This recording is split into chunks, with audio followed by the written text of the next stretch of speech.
Hello mes enfers, j'espère que vous allez bien. On se retrouve aujourd'hui pour une nouvelle vidéo et je suis très contente puisque c'est la première vidéo de 2023. Avant toute chose, je vous souhaite tous mes meilleurs vœux pour cette nouvelle année 2023. J'espère que vous réussirez tout ce que vous entreprendrez dans quelque domaine qu'il soit. Aujourd'hui ensemble, nous allons parler d'Herbert William Mullin. Bon, en anglais ils le disent Herbert William Mullin, mais on va rester en français, on va l'appeler Mullin.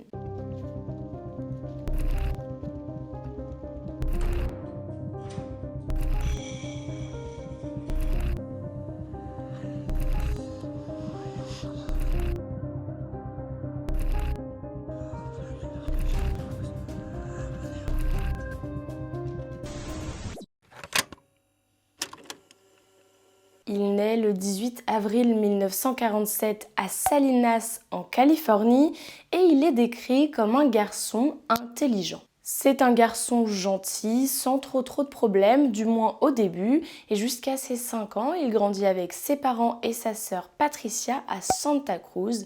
Lorsqu'il a 5 ans, la famille déménage à San Francisco car son père est vendeur de meubles et il a un emploi là-bas. Sa mère, Jean, est catholique et ses 2 enfants vont à l'école paroissiale. Mais revenons un petit peu sur le père, William Mullin. C'est un ancien soldat de la Seconde Guerre mondiale. Il est très fier d'avoir servi sa patrie et ça lui arrive très souvent de raconter ses batailles à ses enfants. Enfants qui, je le rappelle, pour le plus jeune, a 5 ans. Il est assez strict avec ses enfants, il apprend à son fils à se servir d'un pistolet. Et des fois, lorsqu'ils attendent pour aller manger dans la cuisine, il boxe gentiment avec son fils. Pour une personne tout à fait normale, ce n'est rien de grave, il s'agit juste d'un petit jeu de bagarre, rien de très violent. Pourtant, Mullin dira plus tard qu'il a interprété ces jeux comme étant des jeux mortels venant d'un père sadique. Étrangement, Mullin est persuadé que son père a menacé toutes les personnes qui voudraient jouer avec son fils et qu'il aurait fait le tour du voisinage pour dire à tous les voisins de ne jamais adresser la parole à ce dernier.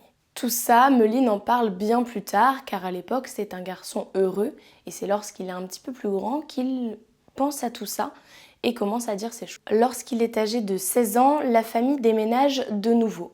Il s'installe à Felton, dans le comté de Santa Cruz. Mullin se fait rapidement des amis et beaucoup d'amis. L'adolescent est populaire, il joue au football américain, a une petite amie, Loretta, est un élève brillant et pour toutes ces raisons, il est désigné comme étant l'élève le plus susceptible de réussir dans la vie. En 1965, il obtient son baccalauréat et s'inscrit à l'université de Cabrillo pour suivre des études d'ingénieur. Seulement, sa vie bascule lorsqu'il perd son meilleur ami, Dean Richardson, dans un accident de voiture. Il a beaucoup de mal à l'accepter et construit même un hôtel dans sa chambre pour se recueillir pendant de longues heures. Très vite, il s'intéresse et développe même une obsession pour la réincarnation.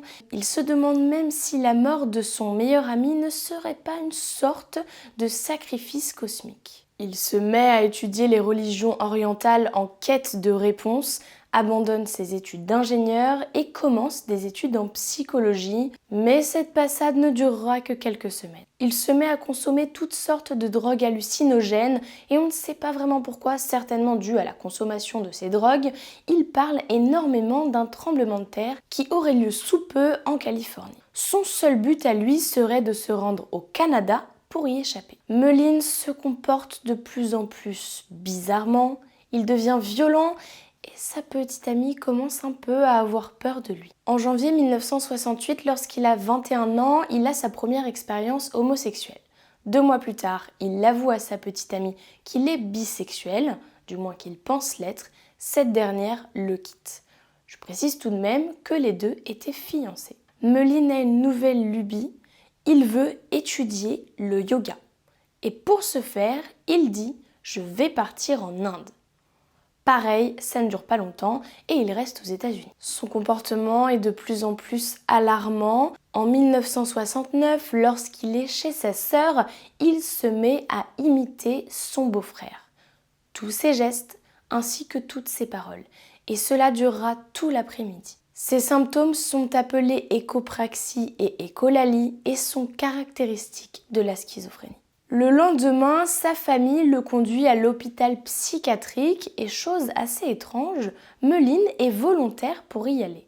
Il ne restera pas à l'hôpital, mais en tout cas, il était volontaire pour cette démarche. Il demande à sa sœur si elle voudrait bien coucher avec lui, ce qu'elle refuse, et ensuite il lui demande « Et tu penses que ton mari voudrait bien coucher avec moi ?» Sa famille est de plus en plus inquiète. Certes, il a un comportement de plus en plus étrange. Il a déjà montré des signes de violence, mais là, il atteint un step qu'il n'avait jamais atteint auparavant. Il se fait mal lui-même, volontairement. Il se brûle des cigarettes sur la peau, se jette au sol dans le but de se faire mal, pique des crises sans raison et devient même violent envers les autres puisque des fois, lorsqu'il est dans la rue, il hurle sans aucune raison sur des passants. Autant vous dire que la prise de LSD et d'amphétamine ne l'aide pas vraiment et il va même jusqu'à se faire tatouer sur son ventre « légaliser le LSD ». En 1969, Meline est arrêté et emprisonné pour avoir menacé un garde forestier avec un couteau. Meline était dans la forêt en train de méditer, il entrait en transe lorsque le garde forestier l'a surpris. Il lui a rapidement demandé d'arrêter et de partir, ce qui n'a pas plu à Meline. Étant donné que l'homme l'aurait dérangé selon lui, il l'a menacé avec un couteau. À sa sortie, il s'installe à San Luis Obispo. Après l'une de ses méditations, il se brûle même le bout du pénis et un jour il se montre très agressif envers un ami à lui. Ce qu'il ne savait pas, c'est que l'ami en question avait un oncle qui était psychiatre. Il est de nouveau envoyé en hôpital psychiatrique. Cette fois-ci, il y restera un petit peu plus longtemps. Le psychiatre Joseph Middleton le suit pendant 8 semaines et le diagnostic est sans appel, Meline souffre d'une schizophrénie paranoïde. C'est un danger pour lui-même, mais aussi pour les autres. Pourtant, il paraît de bonne foi, il suit une thérapie de groupe, on a l'impression qu'il veut s'en sortir, sauf que lorsqu'il doit prendre ses médicaments, il les cache et ne les prend pas. En 1970, Meline rencontre une femme plus âgée que lui et il s'envole avec elle à Hawaï. S'il pensait passer des vacances peinard au soleil, c'est raté. Il est de nouveau interné en hôpital psychiatrique où il prêche la non-violence. Oui, vous avez bien entendu, celui qui menace des gens avec des couteaux prêche la non-violence. Il parle du yoga et il décide, sans raison apparente, de quitter l'établissement en peignoir pour aller chercher du travail. Peu de temps après, ses parents lui payent son billet de retour pour qu'il puisse rentrer chez eux et lorsqu'ils le récupèrent à l'aéroport dans la voiture, ils ont l'impression que Meline n'est pas normal. Il se comporte très bizarrement, donc ils appellent la police car ils sont persuadés qu'il est sous influence de drogue. Lorsque la police l'arrête, ils trouvent sur lui beaucoup de marijuana. Donc il se fait incarcéré, mais pareil, il n'y restera pas longtemps. Sa santé mentale se dégrade. Il se rase la tête, se nourrit que d'aliments macrobiotiques et perd du poids. Un jour, il suggère à une jeune asiatique d'avoir un enfant ensemble puisqu'il serait biracial. Cette dernière l'ignore, Meline entre dans une rage et jette une hachette sur un fourneau. Meline a parfaitement conscience qu'il est tourmenté et que quelque chose ne tourne pas rond chez lui puisqu'il a déclaré « Satan entre dans les gens et leur fait faire des choses qu'ils ne veulent pas faire ». En mai 1971, Meline a 23 ans et déménage à San Francisco. Il vit dans un appartement décrépit, dans un quartier d'alcooliques et de drogués. Rien qui ne pourra l'aider. Selon le psychiatre du procès dont on parlera ultérieurement, Donald Lund, cette période a été critique pour sa psychose. Il rencontre Alan Hansen et tous les deux sombrent dans un étrange système de croyances. Il parle beaucoup de la réincarnation. Et Meline est maintenant persuadée que Dieu l'a choisi pour accomplir quelque chose sur cette terre. Il se rend notamment compte qu'il est né le même jour qu'Albert Einstein et se dit « ce n'est pas une simple coïncidence, c'est un génie, je suis un génie ». En 1972, lorsque Meline a 25 ans, il retourne chez ses parents à Santa Cruz. Cette fois-ci, il est décidé à faire quelque chose de sa vie. Rien ne se passe comme prévu. Son père se rend compte que son fils ne prend pas ses médicaments, donc il s'énerve et les relations entre eux sont de plus en plus tendues. À cette époque, Meline entend des voix qui lui disent qu'un tremblement de terre imminent va se produire et que la seule façon de sauver la Californie est le meurtre. Je vous le rappelle, Meline est née un 18 avril. Le 18 avril 1906, il y a eu un grand tremblement de terre à San Francisco qui a fait beaucoup de morts. Et il se dit encore une fois, c'est un signe. Il se persuade ensuite que la guerre au Vietnam a fait suffisamment de morts pour éviter un tremblement de terre. Plusieurs tremblements de terre, c'était comme un sacrifice fait à la nature et donc cette dernière n'a pas fait de tremblement de terre. C'est tordu mais c'est ce qui se dit. Vers la fin de l'année 1972, l'ampleur de la guerre du Vietnam diminue, il y a donc moins de morts, heureusement, et Meline se dit « ça va pas, il y a moins de morts, il faut que je tue des personnes, sinon il va y avoir un tremblement de terre ». Surtout les tueurs et les tueurs en série que nous avons traités, on voit très facilement qu'il s'est passé quelque chose dans l'enfance, en général, sauf cas exceptionnels, qui a fait qu'ils ont disjoncté. Meline n'a pas l'air d'avoir eu une enfance si terrible que ça. Aussi, les éléments déclencheurs sont souvent des ruptures, des décès, des événements tragiques. Chez Meline, il y a certes eu la mort de son meilleur ami, mais l'élément déclencheur, c'est qu'il est persuadé qu'il va y avoir un tremblement de terre. Et ça, c'est la première fois qu'on voit ça. Le 12 octobre 1972, il prend un emploi dans un restaurant et le lendemain, le 13 octobre, il commet son premier meurtre. Selon lui, c'est son père qui lui aurait envoyé des messages télépathiques. Meline dira « Si je ne tuais pas, ça apporterait la honte sur ma famille en montrant ma couardise. C'était « tue ou va-t'en ». Meline bat à mort un sans-abri avec une batte de baseball qu'il a pris dans le garage de son père. L'homme de 55 ans, Lawrence White, faisait de l'autostop. Lorsque Meline passait par là, il s'est arrêté sur le côté, a fait semblant qu'il avait un problème avec sa voiture. L'homme est venu l'aider, Meline l'a tué. Après lui avoir fracassé le crâne, il jette le corps dans le fossé et s'en va. Le sans domicile fixe est retrouvé le lendemain. C'était une proie facile, il dormait dans la forêt ou sous les ponts, n'avait pas de famille, donc personne n'avait signalé sa disparition. Il l'aurait tué parce que Lawrence White ressemblait à Jonas de la Bible. Jonas qui lui aurait envoyé un message télépathique. Toujours les voix que Meline entend, il lui aurait dit « Hey toi, attrape-moi et fais-moi passer par-dessus bord. Tue-moi pour que d'autres soient sauvés. » La seconde victime est Mary Guilfoyle, c'est une étudiante de 24 ans qui est à l'université de Cabrillo. Le 24 octobre 1972, alors qu'elle se rend à un entretien d'embauche, elle est en retard. Elle décide de faire du stop, malgré qu'on lui ait déjà dit « ne monte pas dans la voiture d'un inconnu », mais lorsque l'homme s'arrête, il paraît gentil, il est plutôt beau, il parle doucement, donc elle ne se méfie pas. Quand la voiture s'engage dans une rue calme, Meline commence à poignarder la jeune fille à la poitrine tout en continuant de conduire. Il découpe ensuite son estomac, suspend ses intestins aux branches d'arbres et laisse son corps dans la forêt au bord de la route. Quand le corps de la jeune étudiante est découvert, il est pris à tort pour une victime d'Edmund Kemper, un autre tueur en série qui sévissait dans la région à cette époque. Les restes de son squelette sont retrouvés plusieurs mois après sa mort et bien qu'il n'y ait eu que 2 semaines d'écart entre les 2 premières victimes de Meline, les autorités ne font pas de lien. Après avoir voulu voir dans la tête des gens, Meline veut à présent voir dans leur corps, mais il ne recommencera pas vraiment ce qu'il a fait, puisqu'apparemment cela l'a un peu perturbé et dégoûté. Tu m'étonnes.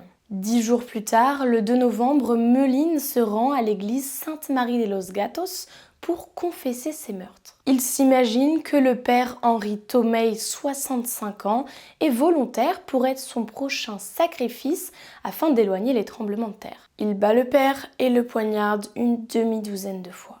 Le père Tomei décède, ensanglanté dans le confessionnal. Meline s'enfuit en courant et un témoin le voit. Il le décrit comme étant un grand homme portant de vêtements sourds et des bottes noires. Cependant, le portrait robot ne donne rien. Il a tout de même laissé ses empreintes dans le confessionnal.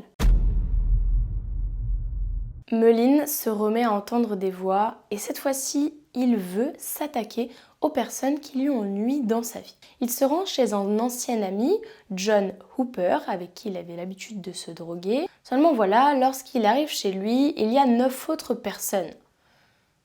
Il veut bien en tuer une, mais il se dit que s'il fait ça, il ne pourra pas s'attaquer à toutes ces personnes et que ça sert un peu à rien. Il change de stratégie. En décembre 1972, il se rend chez un armurier pour acheter un fusil. Il est persuadé qu'il lui faut une arme car il est un tiers scandinave et qu'en Suisse, tous les militaires possèdent une arme. Alors vous allez me dire, mais comment fait-il pour acheter une arme avec ses antécédents psychiatriques? Facile. Il ment et personne ne vérifie. Finalement, il ne veut plus tuer son ami. Et à la place, il veut rentrer dans les marines.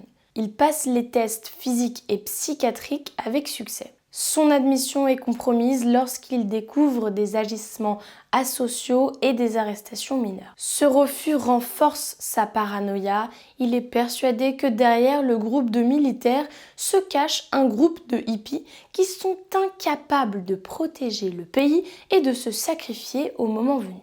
Avant qu'il ne découvre tout ça, le sergent recruteur avait même écrit dans son rapport « Herbert William Mullin est un jeune homme intelligent et extrêmement motivé qui désire ardemment s'engager dans les marines. Suite à la volonté d'Herb d'améliorer son sort et d'être meilleur que les autres, je suggère qu'il peut et va sûrement être un bénéfice pour l'unité à laquelle il sera assigné. » Le 19 janvier 1973, Mullin trouve un appartement et décide de tuer un ancien ami à lui, Jim Gianera. Selon Mullin, s'il veut le tuer, c'est tout simplement parce que Jim est à l'origine de ses problèmes de drogue et l'a éloigné de la société. Le 25 janvier, il se rend chez Jim. Une femme ouvre la porte, Cathy Francis, et lui dit que Jim n'habite plus là. Elle lui donne la nouvelle adresse de ce dernier. Arrivé chez Jim, Mullin lui tire une balle, le blesse. Jim se précipite dans la salle de bain pour s'enfermer avec sa femme qui était en train de prendre un bain. Rien ne peut arrêter Mullin. Il ouvre la porte, leur tire une balle dans la tête, ce qui les tue sur le coup, puis s'acharne sur eux en les poignardant à plusieurs reprises. Il retourne chez Cathy Francis car il se dit qu'elle pourrait être un témoin et il est hors de question pour lui qu'il laisse des témoins et qu'il finisse en prison. Il lui tire une balle dans la tête et une balle dans la poitrine et dans sa rage, il tue également ses 2 fils âgés de 9 et 4 ans qui étaient en train de jouer aux dames sur leur lit dans leur chambre. Comme pour ses précédentes victimes, il s'acharne sur eux en les poignardant. Le père de famille, Bob Francis, était absent lors des meurtres. C'était un trafiquant de drogue. Jim Gianera était aussi un trafiquant de drogue, donc la police reste persuadée que les 5 meurtres sont liés à ça et que Bob Francis est certainement suspect et coupable. Rapidement innocenté, il donne la liste des suspects potentiels. Mullin n'y figure pas. Le 10 février 1973, Mullin se promène dans le parc national de Cowell Redwoods lorsqu'il tombe sur 4 adolescents qui campent illégalement. Il va leur parler, leur disant qu'il est garde forestier et que ce qu'ils font est interdit, qu'ils sont en train de polluer le parc et leur demande de partir. Ils refusent de partir et les 4 adolescents en question, Brian Scott Card, David Holliker, Robert Spector et Mark Drebielbis lui proposent de se joindre à eux. Mullin leur dit qu'il va revenir le lendemain et que s'ils ne sont pas partis, cela va mal se terminer pour eux. Les adolescents ne le prennent pas au sérieux. Mullin revient le lendemain, abat les 4 garçons, abandonne leur corps et s'en va. C'est le frère d'une des victimes qui découvre la scène de crime. C'est un véritable carnage. Tout cela s'est passé très vite et des adolescents ont même essayé de s'enfuir en découpant la bâche. Ils n'ont pas eu le temps puisque Mullin les a abattus avant qu'ils partent. Mullin dira par la suite « J'ai décidé de les tuer et je leur ai demandé télépathiquement si je pouvais. » Ils ont tous répondu oui. Le dernier meurtre de Mullin a lieu le 13 février 1973. Il se rend chez ses parents pour leur ramener du bois pour leur cheminée. Sur la route, il reçoit un message télépathique de son père lui disant que la seule condition pour qu'il vienne chez eux est de tuer quelqu'un. Quand Meline conduit, il aperçoit un homme d'origine hispanique qui tond le gazon. Fred Pérez meurt immédiatement d'une balle dans le cœur. Meline retourne à sa voiture, s'installe calmement et repart. Le meurtre a eu lieu dans la journée dans un quartier résidentiel. Il y a eu des témoins. L'un d'eux donne au policier la plaque d'immatriculation et quelques minutes plus tard, Meline est arrêté. Il n'oppose aucune résistance. Au commissariat, Meline refuse de répondre à toutes les questions. La seule chose qu'il ne répète sans cesse est « silence ». Le docteur qui l'examine a du mal à comprendre le personnage qu'est Meline. Il paraît propre sur lui, il est bien habillé. Sur son ventre, il a des tatouages comme légaliser le LSD ou marijuana aux yeux d'aigle. En plus de ça, il dit détester les hippies. Meline confesse ses crimes et déclare que s'il a tué des gens, c'est parce que les voix dans sa tête le lui ont ordonné et que tout ça, c'était pour prévenir un tremblement de terre. Il affirme que s'il n'y a pas eu de tremblement de terre, c'est grâce au travail qu'il a accompli. Son procès débute le 30 juillet 1973 et est interrompu sans arrêt par ses objections. Il est finalement accusé de 10 meurtres. Les 3 premiers meurtres n'ont pas été pris en compte. Son avocat Jackson plaide non coupable pour des raisons de démence. Ne vous y trompez pas, Monsieur Meline entend des voix et ces voix lui ont dit de tuer.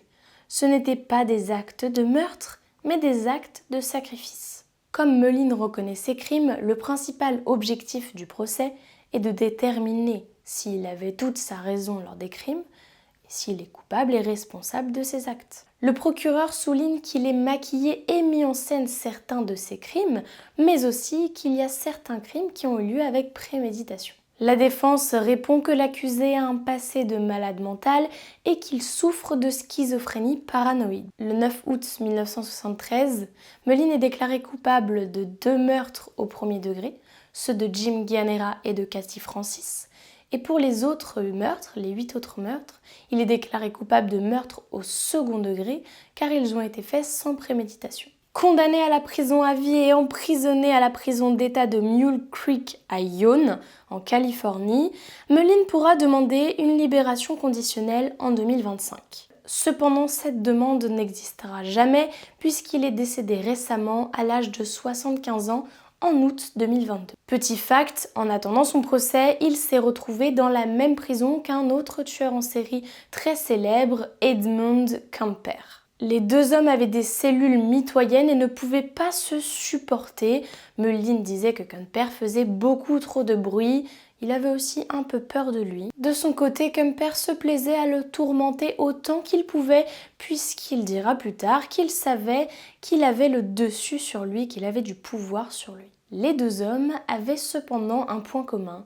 Ils tuaient tous les 2 pour accomplir une mission. Voilà, c'est la fin de cette histoire et de la première vidéo de 2023. Franchement, j'ai trop hâte de cette nouvelle année parce que j'ai plein d'idées de sujets de vidéos, plein.